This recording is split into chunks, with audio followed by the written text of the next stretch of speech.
भगवान बुद्ध से मिलने एक घुमक्कड़ साधु आया।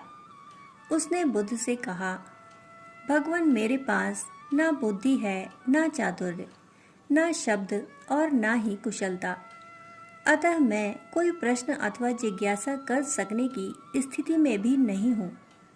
यदि मुझे पात्र समझें तो मेरे योग्य जो कुछ भी कह सकें कह दें। घड़ी भर के लिए बुद्ध मौन हो गए। साधु भी शांत बैठा रहा। कुतूहलवश सभी भिक्षु उन्हें निहारते रहे।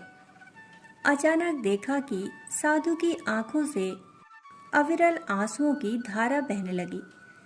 उसने बुद्ध को साष्टांग प्रणाम किया और धन्यवाद देते हुए बोला, बड़ी कृपा की भगवान, आज मैं धन्य हो गया।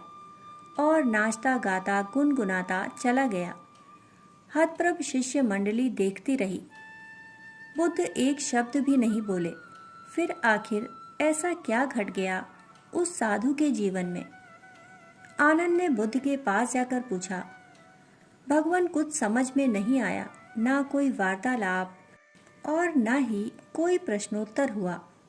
फिर क्या घट गया आप दोनों के बीच कि साधु परम संतुष्ट होकर लौट गया? हम वर्षों से आपके पास हैं, फिर भी वैसा कुछ घटित नहीं होता। बुद्ध ने मौन तोड़ते हुए कहा, आनंद, घोड़े 4 प्रकार के होते हैं। एक अड़ियल घोड़े होते हैं जो चाबुक मारने पर भी टस से मस नहीं होते, जितना मारो उतना ही हट पकड़ लेते हैं। दूसरे ऐसे होते हैं कि मारो तो चल पड़ते हैं। तीसरे घोड़े कोड़ा फटकारते ही चल पड़ते हैं। चौथे घोड़े को कोड़े की छाया ही काफी है। बस यह साधु ऐसी ही आत्मा था।